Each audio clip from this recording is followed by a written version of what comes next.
इकडे कुणीच नाहीये. इकडेही.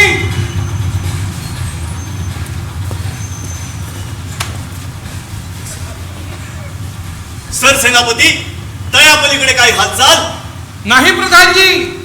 अमात्य उभे असलेल्या बाजूच्या बुरुजाकडूनच हल्ला होण्याची शक्यता जास्ती आहे. टुनटुना बुरशा या बुरसाला भेदणारा अजून तरी जन्माला आलेला नाही. पण सावध राहा, शत्रू सगळीकडे आहे. हल्ला कधीही होऊ शकतो. जो मिळेल त्याला बदलून काढा. सर सेनापती, अहो जरा दमानं. या वयात इतका द्वेष तब्येतीसाठी ठीक नाही. तुला माझी व्यथा काय समजणार विषकन्ये? काय विषकन्या? ए छपरी माणसा, विषकन्या नाही रे, यक्षकन्या. अरे याला सगळा इंटरेस्ट कन्येमध्ये, मग यक्षकन्या काय आणि विषकन्या काय? हे गप रे राघव. शेवटचे सगळे एकत्र टुनटुणापूरला कधी भेटलो होतो हे आठवतोय तरी का? तेव्हा थोडा मेमरी लॉस एक्सपेक्टेड आहेच. पण तरी एका डॉक्टरला विषकन्या म्हणण्या इतकी आयरनी दुसरी कुठली नाही. हो, पण मेघना, सध्याच्या मेडिकल प्रॅक्टिसेसचा विचार केला ना तर निखिल म्हणतोय ते अगदी खरं आहे.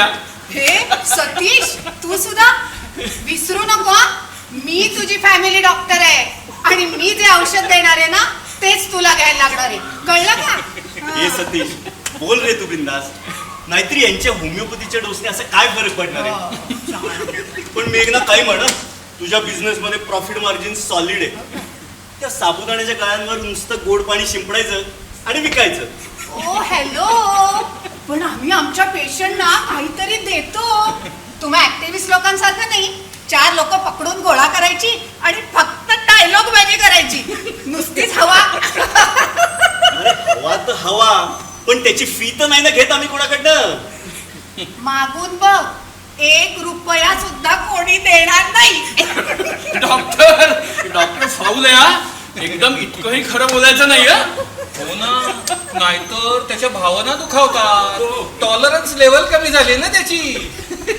लहानपणी होतात ना तसे खोकले सात सगळे. पण काही म्हणा, दरवेळेस इथं टुनटुणापूरला आलं ना की मला एकदम मस्त वाटतं. महिन्यात एकदा तरी काकूसाठी भेळ घेऊन येतो मी. तुझं बरं आहे रे, तू रिकामाच असतोस. पण माझं नाही अभय येणं होत. पण मी फोनवरनं कनेक्टेड असते ना काकूशी, आणि तिला जेव्हा गरज असेल ना तेव्हा लगेच येते. अरे मागच्या आठवड्यात 2दा येऊन गेले आजचं ठरवायला. ऑब्वियस आहे, अश्लेषा सोडली तर या भागात आता आपण कोणीच राहत नाही. पण ज्याला जसं जमेल तसं तो डोकावून जातो. खरंय खरंय.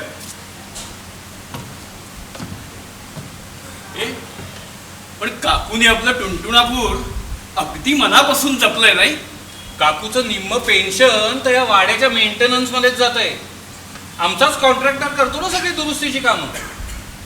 असेल रे, पण तिकडची विहीर म्हणजे टुनटुणापूरचा विस्तीर्ण तलाव, ही इकडची भिंत म्हणजे बुरुजाची अभेद्य तटबंदी, हा टुनटुणापूरचा मुख्य चौक. तर आज तिकडे बाजारपेठ, समोर भव्य कुलूप बंद दरवाजा आणि त्यामागे शस्त्रास्त्रांचा भला मोठा साठा. ही आजची पोरं म्हणतात ना तसं मला म्हणावं असं वाटतंय. I belong here. Yes, we belong here. Yes. लहानपणी उन्हाळ्याच्या आणि दिवाळीच्या सुट्टीत कायम पडीक असायचो रे आपण इथे. आणि काकू रोज आपल्याला टुनटुणापूरची एक नवीन गोष्ट सांगायची. आणि गोष्ट सांगता सांगता आपल्याला त्यातलं एक पात्र बनवायची. हो, आणि मग त्या कथेतलं पात्र बनवून आपण दिवसभर टुनटुणापूर म्हणून खेळत राहायचो. काय सॉलिड मजा यायची. मी नेहमी ती 6 सेन्स असलेली यक्षकन्या असायचे. हो, आणि मी कायम खजिना सांभाळणारा अमात्य. मोठा झाल्यावर तू पैसे फिरवणारा सीए होणार हे काकूनी लहानपणीच ओळखलं होतं, म्हणून तर तू अमात्य होता. अरे करेक्ट. त्यामुळे तर सीए झाल्यावर मी फक्त काकूला 1 किलो पेढ्याचा वेगळा डबा दिला होता. मी कधी सरसेनापती असायचो तर कधी प्रधान. मी पण लहानपणी तलवार हातात घेतलेला सरसेनापती होणं खूप म्हणजे खूप भारी वाटायचं. पण आता कळतंय ना की होम मिनिस्ट्री ताब्यात पाहिजे. म्हणजे प्रधाना इतक्या गेमा कोणी टाकूही शकत नाही आणि पचवूही शकत नाही. काय रे राव, काय बोलतो? ए, अरे आपली परिराणी आणि तंत्रकुमारी पण आल्या. आपला टुनटुणापूरचा कोर पूर्ण झाला.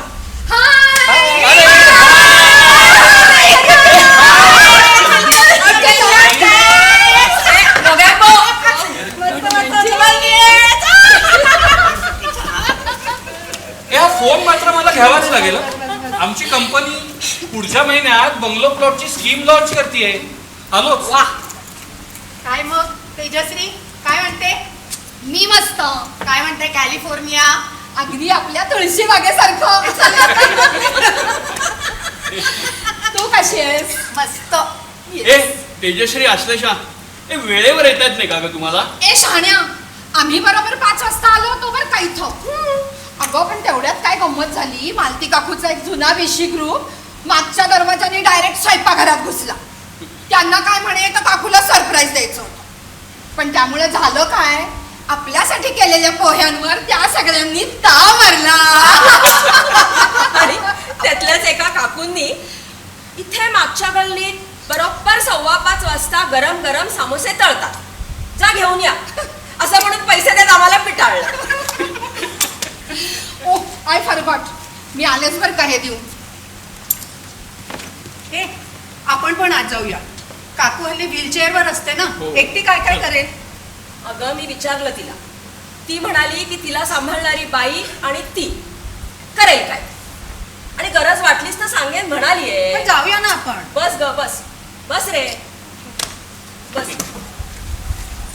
आपल्याला सुद्धा इथे भेटून 1 वर्ष होत आलं, आणि काकूने आपलं कधी ऐकलं की आज ऐकेल. हो, काकू काकांचं तरी कुठे ऐकायची. काका होते कर्नल, पण त्यांचा रुबाब आर्मी पुरता. इथे आले ना की ते काकूच्या धाकात असायचे. वाऱ्याचा तो उमरा ओलांडला की काकूचं साम्राज्य सुरू होतं. She is the undisputed king and queen of Tuntunapur. Perfect. अरे पण सतीश, आज असं अचानक काकूने आपल्या सगळ्यांना का बोलवलंय? यु नो, ऍक्च्युली मी जेव्हा जेव्हा इंडियाला येते ना, तेव्हा 1 रात्र तरी काकूकडे मुक्कामाला असतेच. हा, म्हणजे या निमित्ताने आपण सगळेजण इतक्या वर्षांनी भेटलो, हे छानच झालं. पण तरी आज बोलवण्याचं काही विशेष कारण आहे का? मी सांगते, काकूच्या पायाची पुढच्या महिन्यात सर्जरी आहे तुमच्या अमेरिकेत. काय सर्जरी? आणि अमेरिकेला? अरे तिची ती भाची नाही का डॉक्टर तिकडे, तीच करणार आहे सर्जरी. आणि त्यानंतर काही महिने तरी काकू तिथेच राहील. आता तिचं वय सुद्धा झालं 77, त्यामुळे तिला असं वाटतंय की आपल्या सगळ्यांना भेटावं. आणि तिच्याच भाषेत सांगायचं म्हटलं तर कदाचित शेवटचं.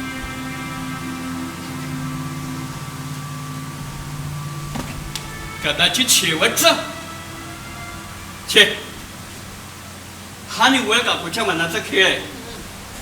हा आता पायाचं दुखणं आहे, अरे पण ती किती फिट दिसते. खरं सांग, सर्जरी अमेरिकेत करावी इतकं काही सिरियस आहे? नाही रे, एवढं क्रिटिकल काही नाही. आणि तू म्हणतोस ना ते अगदी खरंय. वयाच्या मानाने ती अगदी व्यवस्थित आहे. हा, मी तिला सुचवलं होतं की इथेच करू सर्जरी म्हणून. हा, आता काका हयात नाही, तिला मुलबाळ नाही, पण मी आहे ना, मी म्हटलं होतं की मी सगळं बघेन. आणि शिवाय इथल्या सगळ्या हॉस्पिटल्समध्ये माझे एवढे कॉन्टॅक्ट्स आहेत. अरे अगं पण तुझ्या एकटीवर लोड कशाला? आपण सगळ्यांनी केलं असतं की तिचं. काय रे? हो, ऑब्विसली. म्हणजे हा काही चर्चा करण्याचा मुद्दाच नाही. मी पण सांगून दमले तिला. अगं तिची ती भाची आणि ती, त्यांचं एवढं बॉन्डिंग आहे ना, त्यात म्हणे तिने मोठं घर घेतलंय तिकडे. काकूला ते बघायचंय आणि त्यात राहायचंय सुद्धा. ठीक आहे, आता काकूनीच हे ठरवलंय आणि तिला ते सगळ्यात सोयीस्कर असेल तर मग काय आता. पण मी काय म्हणतो की इथे सर्जरी करण्याविषयी काकूशी एकदा बोलून बघूया का? हो, मला वाटतं आपण सगळ्यांनी मिळून तिच्याशी बोलून बघायला काहीच हरकत नाही. हे बघा, कधी काय करायचं, कोणता निर्णय घ्यायचा हे काकूला बरोबर समजतं. जग पाहिलंय तिने. आपण जेव्हा चड्ड्या सांभाळत होतो ना तेव्हा व्यवहार सांभाळत होती ती. त्यामुळे तिला काही सल्ले द्यायच्या भानगडीत पडू नका.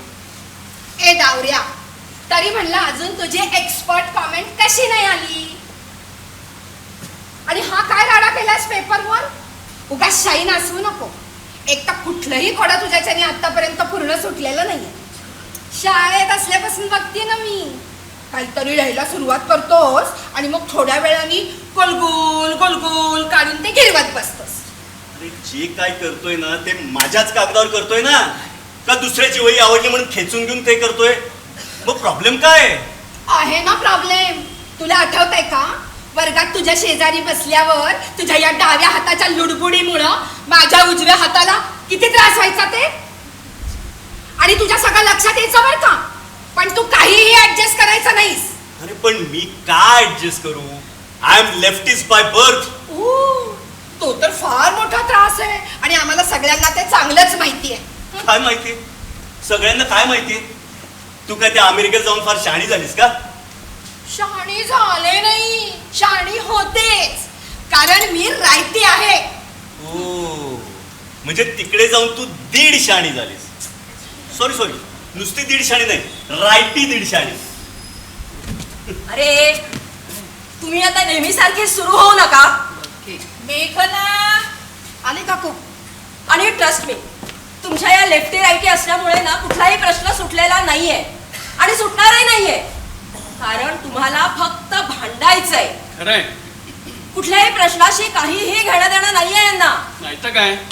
ए बघा बघा बघा बघा बघा, अरे वा, आलीस का? एकदाची आपल्याला सगळ्यांना इथे बसवून ठेवून काकू आत मस्त मैत्रिणीबरोबर गप्पा मारत आणि पोहे खात बसलीये. काय ग काकू? किती वेळ का काकू? घटव ना त्यांना. हो ग, थांब जरा 15-20 मिनिटं बघते काय ते. आता त्या सगळ्या अचानक आल्या म्हटल्यावर त्यांच्याशी नकोत का थोडा वेळ तरी गप्पा मारायला?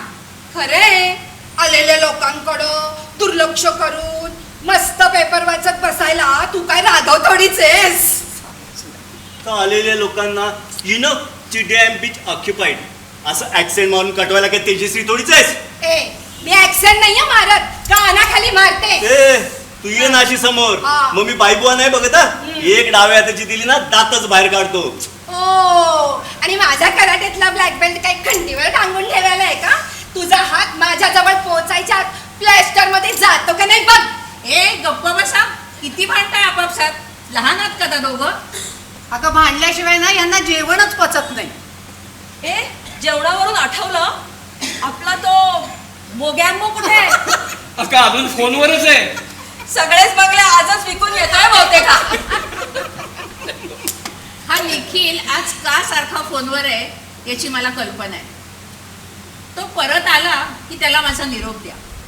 त्याला म्हणावं, या वाड्याच्या रिडेव्हलपमेंट मध्ये मला कोणताही इंटरेस्ट नाही. मी असेपर्यंत तरी हा वाडा असाच राहील आणि मला भेटायलाही कोणी येऊ नका. त्यानं काहीही फरक पडणार नाही. चल.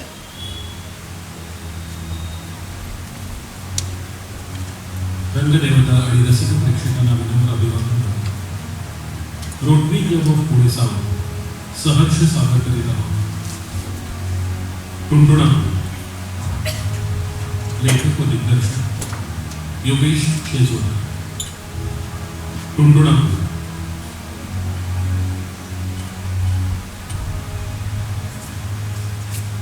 ह्याला या फोनच्या नाण्याची टांग. रोज एकदा तरी असं वाटतं ना की हा फोन सरेंडर करून टाकावा. निखिल, तो फोन सरेंडर करण्यापूर्वी ना तुझ्या बॉसला फोन करून सांगून टाक, काकूनी स्पष्टपणे सांगितलंय वाड्याची रिडेव्हलपमेंट नाही. तुम्ही बिल्डर लोक ना स्वतःच्या आई बापालाही विकून खायला कमी करणार नाही. अरे खायचं खायचं म्हणजे किती खायचं? निखिल, तू कन्स्ट्रक्शन कंपनीत आहेस तेव्हा तुला रिडेव्हलपमेंटची टार्गेट असणार, पण म्हणून काय हा वाडा? लाज रे निखिल, काहीतरी काशी केल्याशिवाय तुझा दिवसच बरा जात नाही का रे? तुमच्या सगळ्यांचं बोलून झालं असेल तर मी बोलू का 2 मिनिटं? अरे वा, म्हणजे एवढं सगळं होऊन अजून तुझ्याकडे सांगण्यासारखं काहीतरी आहे? कसं आहे राघव, प्रत्येक विषयाला ना 2 बाजू असतात.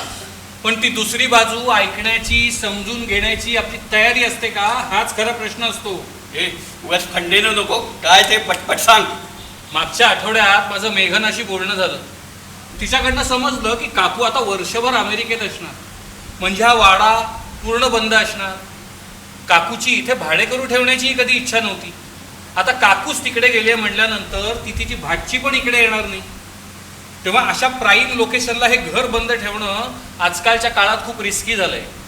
अरे काकू जेव्हा इथे एकटी असते ना तेव्हा ते जास्त रिस्की असतं. मोकळा वाडा बंद ठेवण्यात कसली आली रिस्क? एकटी असते पण असते ना. आपल्या शहरात 7-8 अशा गँग आहेत जी अशी बंद घरं दिसली की कुलूप तोडून त्याचा ताबा घेतात, प्रॉपर्टीची खोटी कागदपत्र बनवतात, पैसे खायला घालून मूळ कागदपत्रात फेरफार करतात. आपल्याकडे काय जंगलराज आहे का? म्हणजे लॉ अँड ऑर्डर नावाचा काही प्रकार नसतो का?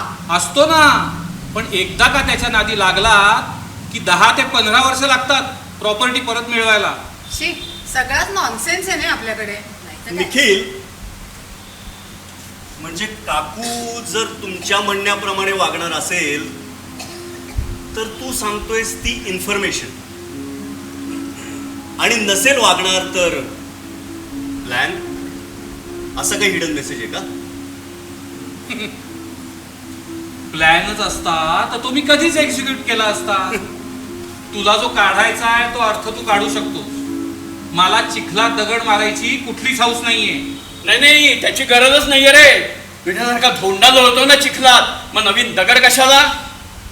तुम्हाला जे म्हणायचंय ते तुम्ही म्हणा, पण मला या वाड्याची, काकूची काळजी वाटली म्हणून मी ऑफर दिली. पुढचे 50 वर्ष सुद्धा काहीही होणार नाहीये या वाड्याला. इतका ठणठणीत आहे हा वाडा. या समोरच्या बंद खोल्या सुद्धा आतून अगदी व्यवस्थित आहेत. कशाला राहावी रे रिडेव्हलपमेंट? त्यापेक्षा सिक्युरिटी गार्ड ठेवा, नाहीतर CCTV बसवा. मेघना, कसला डोंबलाचा सिक्युरिटी गार्ड? 2 लाख रुपये त्याच्या टेबलावर ठेव आणि मग बघ त्याच्याच एजन्सीला न सांगता कसं गावाला पळून जातो ते. आणि CCTV कॅमेरा डिस्कनेक्ट करायला ना 2 मिनिटं पुष्कळ होता. मूळ मालक इथे नाही म्हणल्यानंतर गोष्टी अवघड होतात. तेव्हा मी ऑफर देऊन कुठलीही चूक केलेली नाही.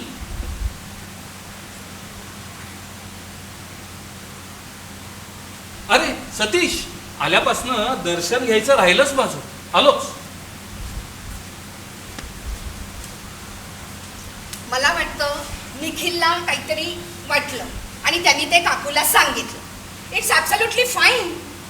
हे बघा, उंदराला मांजर साक्षी. जो गाढवपणा आहे ना तो गाढवपणाच आहे. उगाच तुझ्या अमेरिकन स्टाईलमध्ये गाढवाला डॉंकी असं म्हणून ग्लोरीफाय करू नकोस. मी नाही त्या गोष्टीत काही ग्लोरीफाय करत नाहीये. गाढवाला स्पष्टपणे गाढवच म्हणते. तुला म्हटलंय का कधी मी डॉंकी? ए ए ए ए तुमच्या मारामाऱ्या संपल्या असतील तर मी जरा बोलू का? हे म्हणजे निखिल म्हणतो तशी एन्क्रोचमेंट जर खरंच होत असेल ना तर मलाही नाही वाटत अशी ऑफर देण्यात काही चूक आहे. अरे म्हणजे इमोशनल अटॅचमेंट असते आपली कधी कधी, पण आपल्याला हे निर्णय घ्यायलाच लागतात रे. आता आमच्याच घरी बघ, माझे सासू सासरे हट्टाने त्या पडक्या घरात राहतात. त्यांना किती वेळा समजावलं, 2च वर्षाचा प्रश्न आहे. आमच्या घरी शिफ्ट व्हा, एकदा रिडेव्हलपमेंट झाली की जा आपल्या घरी परत. पण नाही म्हणजे नाही. हे बघा, घराचं काय करायचं ना हे ज्यांनी घर उभं केलं ना त्यांनी ठरवायचं. एक्झॅक्टली. आणि काकूनी जर स्पष्टपणे आता सांगितलंय तर मला वाटतं विषय संपलाय. पण सतीश, मला वाटतं निखिल म्हणतोय तशी खरंच जर रिस्क असेल ना तर हा वाडा बंद ठेवल्यावर काय होऊ शकतं हे एकदा काकूला सांगायला हवं. का तिला समजत नसेल? इतके वर्ष एकटीनेच पाहिलंय ना सगळं, तेव्हा काही प्रॉब्लेम आला नसेल. हा शेजारचा वाडा जेव्हा रिडेव्हलपमेंटला गेला ना त्या बिल्डरनी किती त्रास दिलाय काकूला. त्याला ही जागा पण हवी होती. हो, काकू थेट पोलीस कमिशनरला भेटायला गेली तेव्हा कुठे गोष्टी कंट्रोलमध्ये आल्या. बी प्रॅक्टिकल. आता या गोष्टीला बरीच वर्ष होऊन गेली. तेव्हा काकू ऍक्टिव्ह होती, इंडिपेंडेंटली ती सगळीकडे फिरू शकायची. पण आता तसं नाहीये.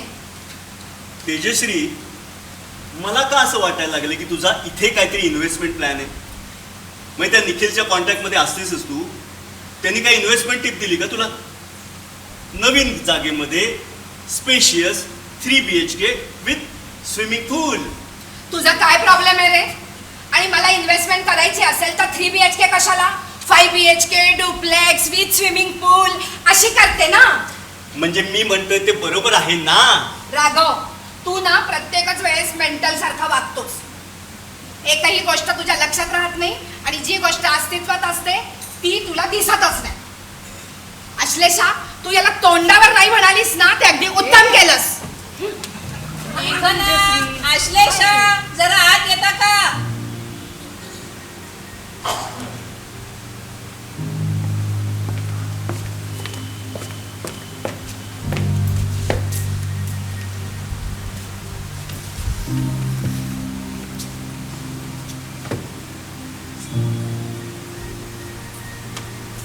तेजश्री, अगं काय चाललंय? अरे हा नेहमीच आहे याचं. तर नेहमी तिरक्यातच चालतो. हे बघा, आपलं इथे भेटायचं ठरलं त्यापूर्वी सगळ्यांना ग्रुपमध्ये मेसेज करून सांगितलं होतं, आपल्या जुन्या गोष्टी सोडून भेटता येणार असेल तरच भेटूया. मी बरंच कंट्रोल केलं होतं, पण हा नेहमी वाकड्यात शिरतो. पण तू म्हणतोस ते बरोबर आहे. माय बॅड, आय एम सॉरी. मला सॉरी म्हणून काही उपयोग नाही तेजश्री.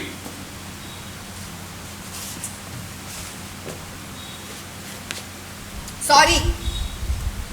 ए राघव, काकूनी तुला तिच्या खोलीतली ती लोखंडी ट्रंक काढून आणायला सांगितली. ती म्हणली तुला माहिती आहे. हो आणतो. तिच्या त्या पलंगाच्या मागे कपाटावर आहे. अरे माहितीये. तेजश्री, आता अश्लेषा आणि राघवचा विषय नकोय हा. तो विक्षिप्तच आहे, पण आपल्याला सगळ्यांना हे माहितीये की अश्लेषाने त्याला दिलेला नकार हा फक्त आणि फक्त तिच्या करिअरसाठी होता. काय ते मिस इंडिया का काय व्हायचं होतं तिला. पण काय झालं, 7वी का 8वी आली, मग ऍक्ट्रेस होण्याच्या मागे लागली. तिथेही काही जमलं नाही. आता काय तो युनिव्हर्सिटीमध्ये, तिथे तरी काय दिवे लावते देव जाणे. ए, करिअर आणि पर्सनॅलिटी डेव्हलपमेंटची फॅकल्टी आहे ती. आपला कशाशीच संबंध नाहीये. चांगलंय, भरपूर सुट्ट्या मिळतात, वेतन आयोग लागू होत राहतात. तिचं लाईफ कसं सेट आहे. सतीश, अरे काही लोकांना फारसं काही न करताच बरंच काही मिळतं. नाहीतर मी गेल्या 22 वर्षात 1000 तरी फ्लॅट विकले असतील, पण माझ्या स्वतःच्या घराचा मुहूर्त अजून लागलेला नाही. वडिलांची कर्ज फेडून झाली तोपर्यंत मुलांच्या शिक्षणाचा खर्च चालू झाला. कधी मनासारखं घर होणार काय ठाऊक. निखिल, तुझं मगाचंच वाक्य मी तुला परत ऐकवते. प्रत्येक विषयाला 2 बाजू असतात. हा, आता अश्लेषाला काहीच न करता सगळं मिळालं असं तुम्हाला वाटूच शकतं, पण त्याआधी जवळजवळ 4 वर्ष ती डिप्रेशन मध्ये होती. तेव्हा तुमच्यापैकी कोण होतं? सॉरी, हे मला माहित नव्हतं. अगं काय सांगतेस? मला ही कल्पना नव्हती. सगळ्यांना माहिती असावं अशी गोष्टच नाहीये, पण ज्या पद्धतीने आता तिचा विषय निघाला ना, म्हणून मला हे सांगायला लागलं. पण आता हे फक्त आपल्यातच राहू दे. ओके, मी जरा आत जाऊन येतो. हॅलो, अहो पुढच्या महिन्यात. हो, तुम्हाला व्हॉट्सअपवर माहिती पाठवतो मी. टायटल क्लिअर असल्याशिवाय आम्ही करतच नाही डीलिंग. सतीश, हो. अरे ही इकडे पलीकडे केवढी बिल्डिंग झाली. हो, अगं कन्स्ट्रक्शन जोरात आहे सध्या. तुम्ही IT वाले येणारे लोक इथे येतात आणि फ्लॅट घेत बसता. मग काय, कन्स्ट्रक्शन होणारच. बाय द वे, तू तुझ्या नवीन फ्लॅटमध्ये राहायला गेल्यापासून आपला कॉन्टॅक्टच कमी झाला नाही. पण बरेचदा येतेस ना भारतात? हो, वर्षातून एकदा तरी येतेच. मला करमत नाही रे तिकडं. नवरा मुलं मस्त एन्जॉय करतात, पण आई बाबांचं बघण्यासाठी यावं लागतं असं सांगून मी मात्र येत राहते. पण का करमत का नाही तिकडे? माहीत नाही, पण मला नेहमी असं वाटत राहतं इथं मागं आपलं काहीतरी राहिलंय, पण काय ते नेमकं समजत नाही. पण कधी कधी काहीतरी सापडल्यासारखं वाटतं. गणपतीच्या त्या जीवघेण्या गर्दीत, आईच्या हातच्या डाळमेथ्याच्या वरणात, शाळेच्या दगडी कट्ट्यावर बसलं की, आणि कधी कधी असं हे अचानक टुणटुणापूर पाहिलं की, किंवा राघव समोर आला की. ऍक्च्युली तेव्हा येणाऱ्या लोकांची बॅलन्स शीट सहजासहजी टॅली होत नाही हेच खरं. आम्ही होऊच देत नाही. आयुष्यात आम्हाला नेमकं काय हवंय हेच आम्हाला क्लिअर नसतं. इकडच्या सगळ्या गोष्टी पूर्णपणे सोडून देता येत नाही, तिकडच्या सगळ्या गोष्टी पूर्णपणे मान्य होत नाही. तेव्हा हा घोळ होणारच. पण मग उपाय काय? काय माहित, कदाचित उपाय सापडत नाही म्हणून सतत अस्वस्थ होणं हाच उपाय.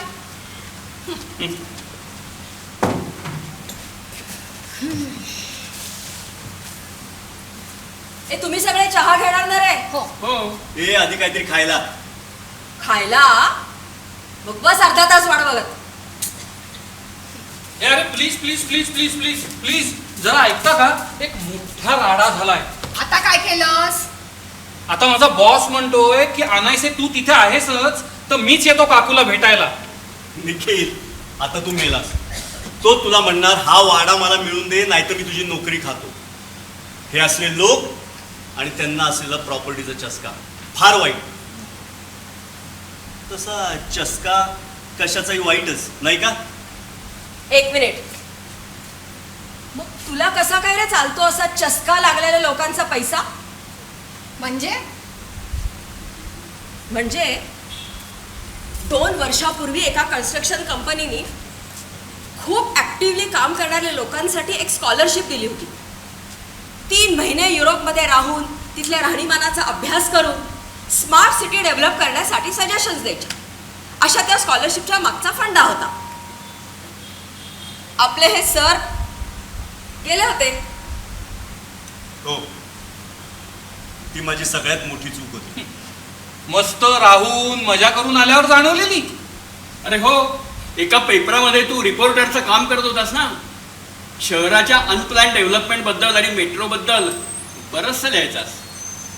काय सॉलिड लाईम लाईट होता रे तुझ्यावर. अचानक याची गणना बुद्धिजीवी लोकात व्हायला लागली. राघवच्या जिभेपेक्षा धारदार त्याची लेखणी होती. लोकांनीही ती उचलून धरली. त्याच्या लेखणीचा असा वचक जाणवायचा.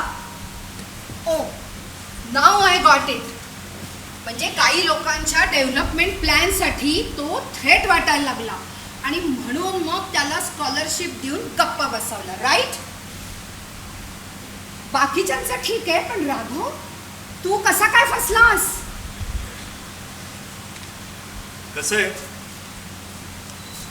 एकदा तुम्ही फसायचं ठरवलं ना की तुम्हाला कोणीच वाचवू शकत नाही. मला नेहमी असं वाटायचं या सक्सेसफुल लोकांच्या आयुष्यात जे घडतं ना त्यातलं काहीतरी माझ्यासारख्या भणंग माणसाच्या आयुष्यात घडावं. 3 महिने परदेशात राहायची स्कॉलरशिप मिळते म्हटल्यावर मी स्वतःला समजावलं आय डिझर्व इट. मग काय, चांगली चालू असलेली लेख मला बंद केली आणि गेलो परदेशात. त्याचा त्यांना दुहेरी फायदा झाला. एक माझं थोबाड बंद झालं आणि माझ्यावर केलेला खर्च त्यांनी CSR मध्ये दाखवून टॅक्स बेनिफिट घेतला. बरोबर ना सतीश? अरे बरोबर आहे. टॅक्स बेनिफिट कोणी सोडतं का?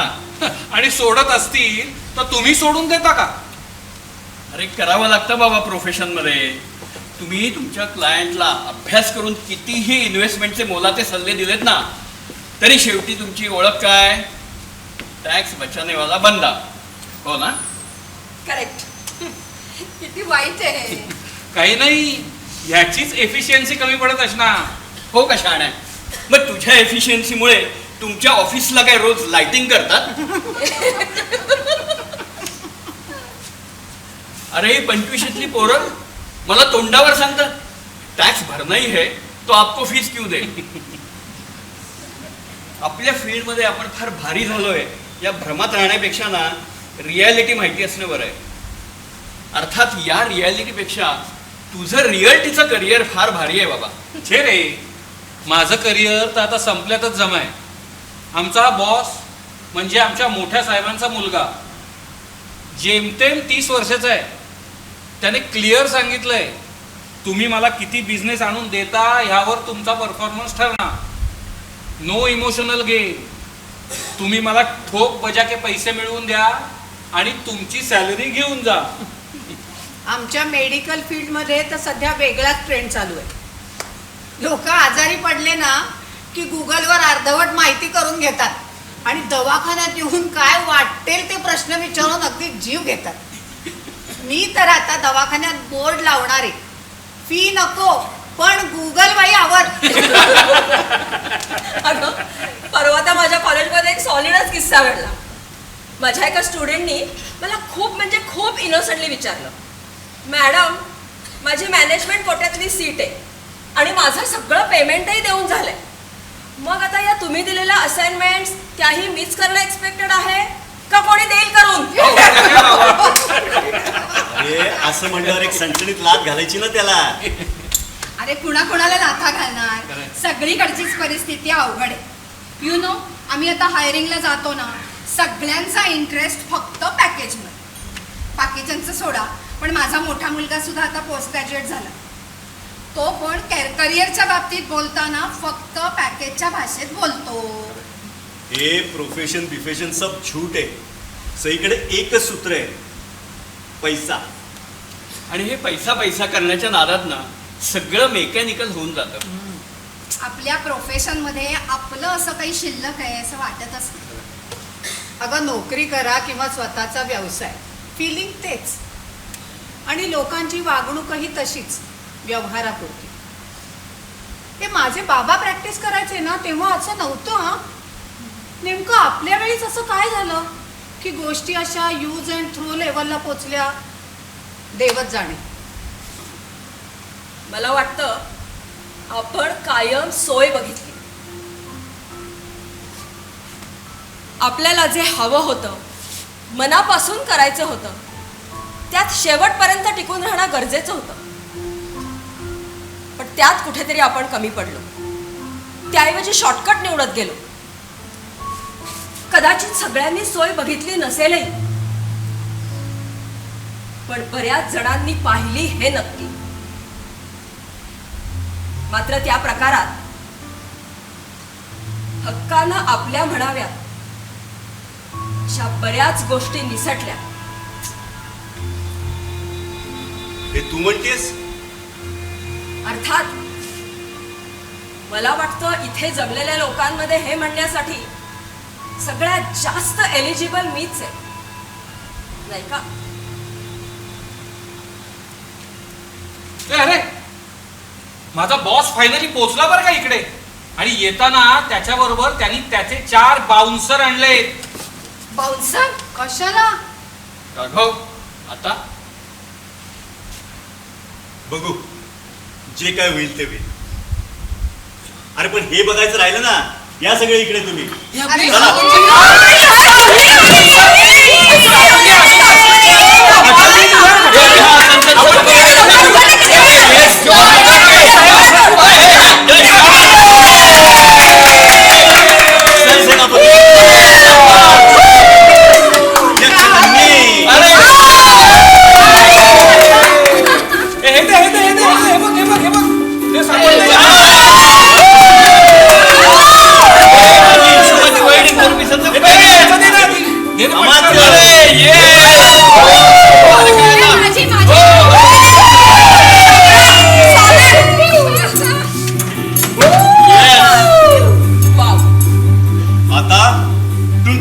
बिघडलेले गीजर, मिक्सर आणि फ्रीज दुरुस्त करा. हरकत नाही, पण माझ्या आलंच तर त्यांना बघा. सध्या रिसेशन चालू आहे, त्यामुळे अलाउन्स बिलाउन्स विसरा आणि परफॉर्मन्सवर फोकस ठेवा. आपण इनक्रेडिबली होपलेस आहात प्रधानजी. प्रधानजी, टुनटुणापूरच्या सर्वे सर्वा आत मैत्रिणींबरोबर समोसे खाण्यात मग्न असल्यामुळे असल्यामुळे दरबाराची आजची कारवाई आपणच चालू करावी. यक्षकन्ये, दरबारापुढे एकच प्रश्न आहे. आपण ज्या शत्रूला शोधत होतो तो आपल्या या सरसेनापतींनी खाल्लेल्या मातीमुळे 4 बाउन्सर घेऊन टुंटुळापूरच्या दारावर उभा आहे. मला वाटतं परिराणीने आपल्या जादूने त्याच्या पाठीत एक जोरदार रट्टा हाणावा आणि त्याला पळवून लावावं. परिराणीची जादूची कांडी सध्या डिस्चार्ज झालेली असल्यामुळे आपल्या NRI तंत्रकुमारींनी त्यांच्या डॉलरचा प्रभाव शत्रूला दाखवावा. आमची सगळी तंत्र आउटडेटेड झालेली आहे आणि डॉलरची अवस्था सुद्धा नाजूक आहे. सरसेनापतीकडे तर बघूही नका. त्याच्याकडे तलवार आहे, पण ती चालवण्याची धमक त्या शत्रूकडेच घाण असल्यामुळे त्या तलवारीचा कुठलाही उपयोग नाही. प्रधानजी, मग आपली तैलबुद्धी दाखवण्याची हीच ती वेळ. अहो, या तेलकट बुद्धीमुळे इतके वेळा घसरून पडलोय की आता कशाचीच खात्री वाटत नाही. हा, शत्रू समोर जाऊन 4 शिव्या हसडू शकतो, पण त्यांनी त्याच्या केसालाही धक्का लागणार नाही ग. माझ्या 6th सेन्सात आता काहीच उपयोग होत नाहीये. शत्रू थेट दरवाजावर उभा राहिला, पण मला कळलं सुद्धा नाही. तेव्हा अमात्य, आपणच काहीतरी करावं. अगो, या हिशोबाचा घोळच लागत नाहीये. मला वाटतं त्यामुळे आपण टुंटुळापूरच्या महाराणींना पाचारण करू. हो, त्यावरून आठवलं, नुकताच एक खास संदेश महाराणींकडून प्राप्त झालेला आहे. कदाचित येणाऱ्या धोक्याची कल्पना येऊन त्याबद्दलचे आपल्याला काही मार्गदर्शन त्यात केले असण्याची शक्यता आहे. वाचा, लवकर वाचा. आपल्या हातात जास्ती वेळ शिल्लक नाही. तो शत्रू कुठल्याही क्षणी दरवाजावर पोहोचे. जरूर सरसेनापती.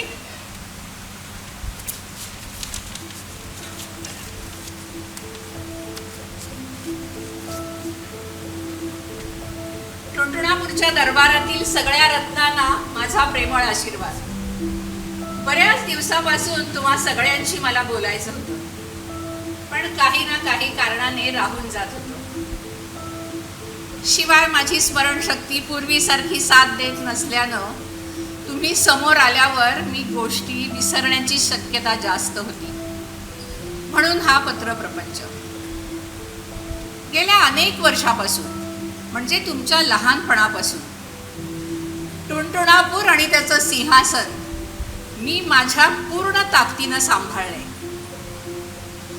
पण प्रत्येक गोष्टीला एक शेवट असतो. तसाच तो माझ्या राज्यकारभारालाही आहे, याची मला जाणीव झाली आहे. आता परदेशात उपचारासाठी जायचं हे तिथे असलेल्या लोकांबरोबरचे ऋणानुबंध जपण्यासाठी. पण माझ्या हातात जास्त वेळ राहिला नाही ही सत्य परिस्थिती आहे. अर्थात याचं मला दुःख नाही. उलट या गोष्टीचं समाधान आहे की माझ्यानंतर माझ्या टुणटुणापूरची काळजी घेण्यासाठी आणि ते जपण्यासाठी माझ्या दरबारातील रत्न आहेत. आयुष्याच्या लढाईत एव्हाना सगळेच तावून सुलाखून निघाले असल्यामुळे तुम्ही टुणटुणापूर नीट सांभाळाल याची मला खात्री आहे. आज तुम्ही सगळे इथे एकत्र असण्याचा मुहूर्त साधून मी माझं सिंहासन कायमचं सोडते आहे. आता हे सिंहासन तुमच्या सर्वांचं आहे. टुणटुणापूर तुमच्या सर्वांचं आहे आणि ते तुम्हालाच सांभाळायचे.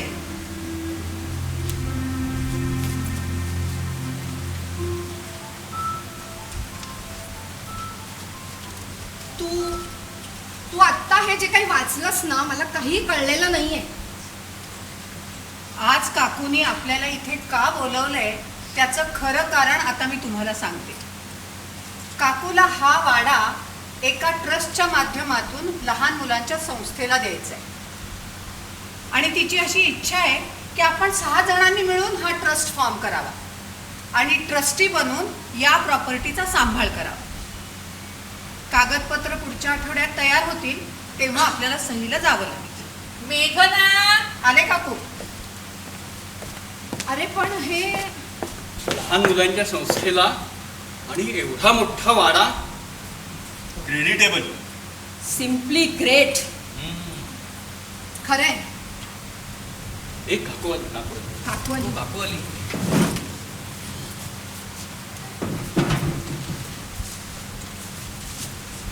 ए काकू, ऐक ना, पण हे सगळं आम्हाला कशासाठी? आणि तुझी ती भाची? माझ्या नातेवाईकांना जे काही द्यायचं होतं ते देऊन झालंय. अगं पण सतीश, आपल्या गोष्टीतलं शेवटचं वाक्य काय असायचं? आणि सगळे सुखाने नांदू लागले. बरोबर. गोष्टीत काही घडलं तरी शेवटी सगळे सुखाने नांदणं महत्वाचं. तरच नवीन गोष्टी तयार होतात आणि घडून गेलेल्या गोष्टीतले धडे कायम लक्षात राहतात. या टुनटुणापूरचा कारभार सोडण्यापूर्वी मला जे काही बोलायचं होतं ते बोलून झालंय. तुम्ही सगळे माझा विश्वास संपादन कराल आणि ट्रस्टमध्ये सहभागी व्हाल याची मला खात्री आहे. तुमच्या टुनटुणापूरसाठी, तुमच्या लहानपणीच्या सुंदर आठवणींसाठी आणि येणाऱ्या पिढ्यांना अशा आठवणी देण्यासाठी तुम्ही नक्की वेळ काढाल याची मला खात्री आहे. ते काय ग काकू? असं काय गो काय काकू? ग? चला, आता मी माझा शेवटचा दरबार बरखास्त करते. फक्त त्याआधी आपला नेहमीचा जयघोष एकदा झालाच पाहिजे, नाही का? 3 cheers for Tuntunapur. Hip hip hurray! Hip heap